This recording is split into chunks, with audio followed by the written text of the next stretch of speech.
Hello दोस्तों, नमस्कार। मैं राहुल चौधरी आप सबका बहुत बहुत स्वागत करता हूं आपके अपने YouTube channel SBD educational group में। तो दोस्तों, कैसे हैं आप सब? उम्मीद है आप सभी बहुत अच्छे होंगे और स्वस्थ होंगे। तो दोस्तों, जैसा कि आप सबको पता है कि उत्तर प्रदेश पुलिस आरक्षी की बहुत बड़ी अर्थात उत्तर प्रदेश पुलिस में कांस्टेबल की बहुत बड़ी भर्ती आने वाली है। और पिछले दिनों आपने न्यूज़पेपर्स वगैरह में भी देखा था, तो न्यूज़पेपर्स में बताया गया था दोस्तों कि इसके 52,622 पद इसके आने वाले हैं दोस्तों। तो इसी को ध्यान में रखते हुए दोस्तों हम अपनी तैयारी स्टार्ट कर रहे हैं और मैं आपके लिए क्लास लेकर के आया हूं। दोस्तों, मैं आपके लिए रीजनिंग की क्लास लेकर के आया हूं और बहुत ही जल्दी स्टार्ट करने वाला हूं। मैं आपको बता दूं दोस्तों, अभी क्या है कि कुछ बच्चे सोच रहे हैं कि सर फार्म आएंगे यानी नोटिफिकेशन आएगा तब तैयारी करेंगे। लेकिन बच्चों, मैं आपसे ये कह रहा हूँ दोस्तों कि फॉर्म आने के अगर इन्होंने 2 महीने बाद एग्ज़ाम करा लिया, जैसा कि पता है कि इनकी कुछ पता नहीं होती यूपी पुलिस बोर्ड की। आपने देखा था 2018 में बी एक भर्ती आई थी, 2018 बी 49,568 की। तो उसके अक्टूबर में फॉर्म आए थे दोस्तों और जनवरी में इसका एग्ज़ाम इन्होंने करा लिया था। तो इनकी नहीं पता। तो मैं आपसे बस इतना कह रहा हूँ कि जो 2 महीने बाद तैयारी करने लगेगा, एक बार वो ये सोचे कि जो बच्चा पहले से तैयारी कर रहा है क्या उसको पछाड़ सकेगा? बिल्कुल भी नहीं। तो मैं ये कह रहा हूँ कि नोटिफिकेशन का क्या इंतज़ार करना, फॉर्म का क्या इंतज़ार करना। फॉर्म तब आएंगे जब आएंगे और भर्ती तो आनी ही है। और अभी पिछले दिनों आपने देखा था बोर्ड के जो चेयरमैन हैं उन्होंने कहा था कि 15 जुलाई को हम एक क्या लाने वाले हैं, निविदा लाने वाले हैं, अर्थात टेंडर लाने वाले हैं एजेंसी के लिए। यानी कौन एजेंसी एग्ज़ाम कराएगी, कौन फॉर्म भरवाएगी, मतलब इन सब चीज़ों के लेकर के एक टेंडर की बात हुई थी। तो अभी उसका कुछ अता पता है नहीं, लेकिन ये पक्का है कि भर्ती आएगी और ज़रूर आएगी। ठीक है दोस्तों, वो अगस्त में आ जाए चाहे सितंबर में आ जाए, लेकिन आएगी ज़रूर। तो मैं इतना कह रहा हूँ कि अपनी तैयारी को अभी से स्टार्ट कर दीजिए। तो आज मैं सबसे पहले आपको क्या बता रहा हूँ, मैं आपसे सबसे पहले सिलेबस यानी रीजनिंग के पाठ्यक्रम को मैं डिस्कस कर रहा हूँ दोस्तों। ठीक है, सबसे पहले मैं रीजनिंग के पाठ्यक्रम को आपसे डिस्कस कर रहा हूँ। तो अगर दोस्तों रीजनिंग की अगर हम बात करें तो रीजनिंग के जब हम पीछे एग्ज़ाम यानी पिछली परीक्षाओं में आए हुए एग्ज़ाम की अगर हम दोस्तों बात करते हैं तो रीजनिंग के लगभग 55 से 56 क्वेश्चन दोस्तों आए थे। ठीक है, अर्थात 110 नंबर की आप मान सकते हैं। कितना बड़ा रोल है रीजनिंग का, और अच्छे खासे लेवल की रीजनिंग आई थी दोस्तों जब जनवरी 2019 27-28 जनवरी 2019 को ये पेपर आपका हुआ था।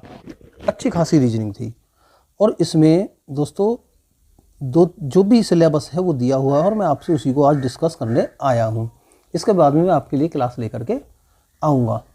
तो चलिए दोस्तों, देर ना करते हुए हम अपने सिलेबस को डिस्कस करते हैं।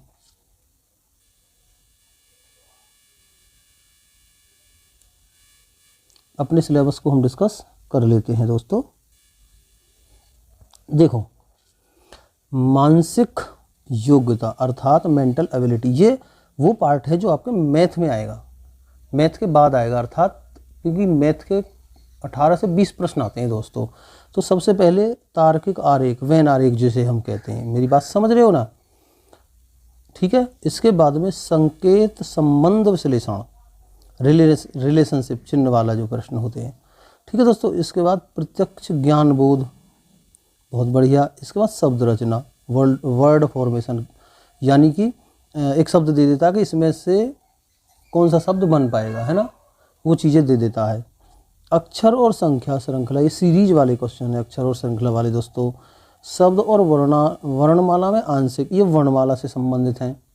ठीक है ना, कि चौथे अक्षर के दाएं चौथा अक्षर कौन सा होगा, 7वां अक्षर, इस तरीके से जो क्वेश्चन पूछता है, बिल्कुल ये कॉमन सेंस अर्थात व्यवहारिक ज्ञान। ठीक है दोस्तों, इसके बाद है दिशा ज्ञान परीक्षण, इससे भी कई क्वेश्चन आए थे। इसके बाद आंकड़ों का तार्किक विश्लेषण दोस्तों। इसके बाद अंतर्निहित भावों का विनिश्चय करना और प्रभावी तर्क। तो ये आपका पहला पार्ट है दोस्तों। ठीक है दोस्तों, अगर हम बात करें इसके बाद में, तो दोस्तों इसके बाद में अगर हम बात करें तो देखो ज़रा मेरी बात को ध्यान से। इसके बाद है दोस्तों मानसिक अभिरुचि, इसके बाद में हम बात करेंगे। पहले मैं ये बता दूं आपको, मानसिक अभिरुचि की बात हम करेंगे अभी दोस्तों, थोड़ा रुको। तो दोस्तों ये देखो, एक सेकंड,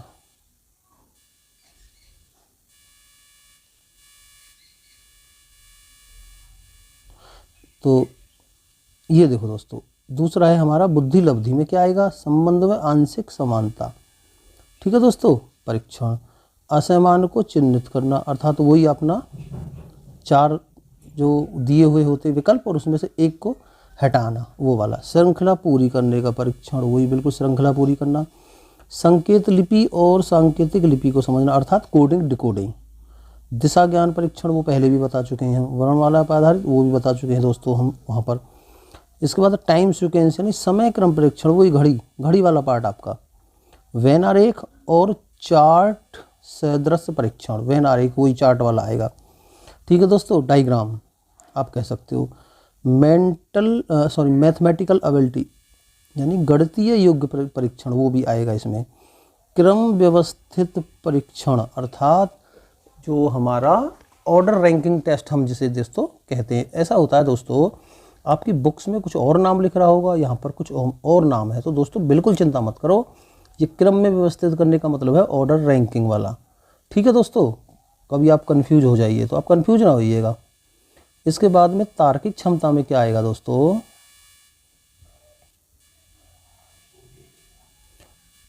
तार्किक क्षमता। देखिए इसमें एनालॉजी, समरूपता, जो पहले भी हम बात कर चुके हैं, एक एक चीज़ कई बार आ रही है तो परेशान ना होना। समानता, ठीक है दोस्तों। भिन्नता, वही 4 ऑप्शन दे के जो पूछेगा। खाली स्थान भरना, समस्या को सुलझाना, प्रॉब्लम सॉल्विंग। ठीक है दोस्तों, विश्लेषण निर्णय, अब ये जो हमारी लॉजिकल रीजनिंग होगी दोस्तों, ये स्मृति, मतलब ये आपका वो चित्र वाले क्वेश्चन जो आपके होते हैं, है ना। आपको लैंग्वेज बड़ी कठिन लग रही होगी इसकी। रिलेशनशिप, संबंध, अर्थात आपका वही रिश्ते वाले जो क्वेश्चन होते हैं, ब्लड रिलेशन। ठीक है, कॉन्सेप्ट्स, अवधारणा, पूर्व धारणा। अंकगणितीय तर्क, ठीक है दोस्तों। शब्द और आकृति वर्गीकरण, अंकगणितीय श्रृंखला, अमूर्त विचारों, प्रतीकों तथा उनके संबंधों से सामंजस्य। तो ये आपका रीजनिंग का सिलेबस है। और इसी में दोस्तों मैं आपको एक बात बता देता हूँ, खासकर सबसे ज़्यादा जो मैं बात करने आया हूँ दोस्तों, ये तो सब पढ़ते हैं। ठीक है दोस्तों, सबसे जो मैं आज इस वीडियो को लाने का जो मेरा पर्पज़ है, सबसे ज़्यादा दोस्तों मानसिक अभिरुचि को लेके। क्योंकि दोस्तों मैं आपको बता दूं, जब हमारे यूपी पुलिस के पेपर हुए थे दोनों, तो उसमें मानसिक अभिरुचि नहीं आई थी, जबकि सिलेबस दोस्तों यही था, पाठ्यक्रम हमारा यही था। लेकिन दोस्तों जब दिसंबर 2020 में जेल वार्डर और जो फायरमैन वाला आपकी परीक्षा हुई थी, तो साथियों उसमें चौंका दिया था। उसमें मानसिक अभिरुचि के 20 प्रश्न आए थे साथियों, अर्थात 40 अंक के। तो कितनी बड़ी बात थी 40 अंक लाना। और दोस्तों बच्चों को यहाँ पर चौंका दिया था और खासी परेशानी का सामना यहाँ पर करना पड़ा बच्चों को। लेकिन दोस्तों मैं आपको बता दूं कि उस समय मैं ऑफलाइन कोचिंग में पढ़ा रहा था और मैंने इसको स्पेशल तरीके से करवाया था बच्चों को। ठीक है दोस्तों, क्योंकि ये सिलेबस में था। लेकिन बहुत सारे लोगों ने, ज़्यादातर लोगों ने ये नहीं कराया, क्योंकि 2018 की जो भर्ती थी, 2 भर्ती थी, वो 41,522 और 49,568, उसमें ये नहीं आया था। क्योंकि दोस्तों उसमें एजेंसी अलग थी और जेल वार्डर और फायरमैन वाले में जो परीक्षा करवाने वाली एजेंसी थी वो अलग थी, और उसमें 40 मार्क्स की अभिरुचि दोस्तों आई थी, और बहुत ही कम लोग इसको कराते हैं। तो दोस्तों मैं आपसे बस इतना कह रहा हूँ कि मैं सबसे पहले रीजनिंग में अगर कुछ करवाने वाला हूँ तो मैं अभिरुचि को करवाने वाला हूँ, समझ गए दोस्तों। तो सबसे पहले मैं अभिरुचि स्टार्ट करने वाला हूँ दोस्तों। तो ज़रा मैं इसके पाठ्यक्रम को आपको बता देता हूँ, एक बार देख लेते हैं। मानसिक अभिरुचि, ठीक है दोस्तों, मेंटल एप्टीट्यूड। तो दोस्तों देखो, सबसे पहला है निम्नलिखित के प्रति दृष्टिकोण अर्थात जनहित। मैं इसको बताऊंगा अभी मानसिक अभिरुचि होती क्या है। ठीक है, इसके बाद कानून एवं शांति व्यवस्था। ठीक है जी, कानून एवं शांति व्यवस्था। इसके बाद सांप्रदायिक सद्भाव, क्राइम कंट्रोल, अपराध नियंत्रण, विधि का शासन। इसके बाद अनुकूलन की क्षमता दोस्तों।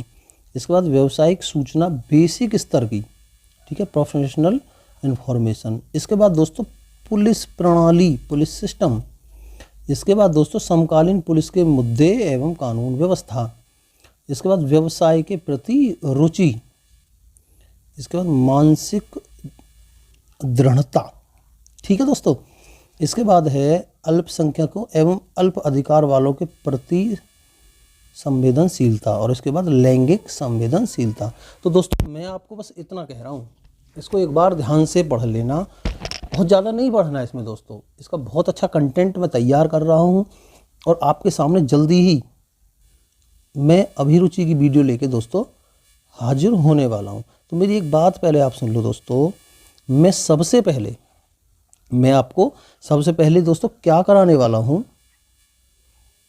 मैं दोस्तों सबसे पहले मैं जो पिछली परीक्षाओं में जो प्रश्न आए थे यूपी पुलिस के, पिछली परीक्षा में, ठीक है दोस्तों, जो पिछली परीक्षा में प्रश्न आए थे सबसे पहले दोस्तों मैं वो लेके आने वाला हूँ दिखाने के लिए कि आपको कैसे कैसे प्रश्न आपको आए थे और इसका अर्थ क्या है वो भी समझाऊंगा। मानसिक अभिरुचि की बात करें दोस्तों तो आपके मानसिक क्षमता को, इनका मतलब होता है चेक करना, यानी किस स्थिति में आप कौन से निर्णय ले सकते हैं या नहीं ले सकते। आप अगर पुलिस में हैं तो पुलिस व्यवस्था को कैसे देखेंगे, ये बहुत सारी चीज़ इसके अंदर आएंगी दोस्तों, वो भी विस्तार से बातें करूँगा। तो सबसे पहले मैं आपको प्रीवियस ईयर क्वेश्चंस कराऊंगा जो पिछले पेपर में आए हुए हैं, अर्थात जेल वार्डर और फायरमैन की बात करें तो उसमें 4 सेट हुए थे और 20-20 क्वेश्चन अर्थात 80 क्वेश्चन। ठीक है दोस्तों, और उससे पहले भी यूपी पुलिस एसआई में भी ऐसे ही क्वेश्चन आते हैं। अभिरुचि बिल्कुल एक अलग पार्ट है रीजनिंग में दोस्तों। तो आप मेरी बात समझ लो कि दोस्तों 110 नंबर की रीजनिंग आती है और 110 में से 40 नंबर अभिरुचि के हों, हैं अभिरुचि के, तो कितनी बड़ी बात है दोस्तों। और इसके लिए पढ़ना कम पड़ेगा, रटना कम पड़ेगा, बस ये समझने वाली चीज़ें हैं, दिमाग की क्षमता को भांपने वाली चीज़ें हैं दोस्तों ये। अब आप सोच के देख लो, 70 नंबर की रीजनिंग और 40 नंबर का ये। तो दोस्तों मैं आपसे बस इतना ही कहूँगा कि टेंशन लेने की ज़रूरत नहीं है आपको बिल्कुल भी, ठीक है, क्योंकि जब आपका भाई है तो आपको टेंशन लेने की ज़रूरत क्या है। तो मैं बिल्कुल फ्री ऑफ कॉस्ट, बिना 1 रुपये खर्च करे हुए आपकी अभिरुचि की क्लास बहुत जल्दी लेकर के आ रहा हूँ। जैसा कि मैंने बताया कि सबसे पहले मैं प्रीवियस ईयर क्वेश्चंस आपको करा रहा हूँ कि कैसे प्रश्न आए थे, और आने की बहुत संभावना भी रहेगी क्योंकि हमारे सिलेबस में ये है, तो हम इसको क्यों ही छोड़ेंगे। तो दोस्तों एक बात और मैं आपको बता दूं यहाँ थोड़ा कि दोस्तों अगर किसी को मुझसे हिंदी पढ़नी है, मैं ये कह रहा हूँ कि मेरा सब्जेक्ट हिंदी और रीजनिंग ही है, और अगर किसी को मुझसे हिंदी पढ़नी है तो दोस्तों एक चैनल है DBDA, वहाँ पर आ जाना। वहाँ पर मेरी हिंदी की क्लास दोस्तों चल रही है, ठीक है, अभी 2-3 क्लास ही वहाँ पर हुई हैं दोस्तों। तो आप चैनल सर्च कर लेना और वहाँ पर मेरी हिंदी की क्लास बिल्कुल शुरू हो चुकी है। और मैं लिंक, चलो मैं ऐसा करूँगा कि लिंक में इसका आपको डिस्क्रिप्शन में मैं इसका लिंक दे दूँगा दोस्तों, ठीक है दोस्तों। तो एक बार मेरी हिंदी की क्लास आप ज़रूर देखना, और उम्मीद मुझे है कि पसंद आएगी। और हिंदी में झंडे गाड़ रखे हैं वहाँ पर, बहुत ही अच्छा कंटेंट मैंने तैयार किया है, एक भी चीज़ आपकी रह नहीं पाएगी। एक बार मैं इतना कह रहा हूँ कि आप हिंदी क्लास देखना तो सही, ठीक है दोस्तों। तो चलिए फिर आज के लिए इतना ही। वीडियो अगर पसंद आई हो आपको तो वीडियो को लाइक कर देना, ठीक है, और अगर कहीं कोई भी बिंदु वीडियो में कहीं से अगर समझ में नहीं आया हो तो फिर डिसलाइक भी करें अवश्य, दोनों ऑप्शन आपके पास हैं। और एक प्यारा सा कमेंट कर देना कि कहाँ से समझ में आई या नहीं आई, ठीक है दोस्तों। तो ठीक है फिर, और चैनल को सब्सक्राइब कर लेना क्योंकि वीडियो जब आएगी तो आपको पता चल जाए, नोटिफिकेशन को दबा देना, अपने दोस्तों पड़ोसी रिश्तेदारों पे भेजना, ठीक है दोस्तों। तो चलिए फिर आज के लिए इतना ही, मिलते हैं एक अगली वीडियो में। जब तक के लिए नमस्कार, बहुत बहुत धन्यवाद।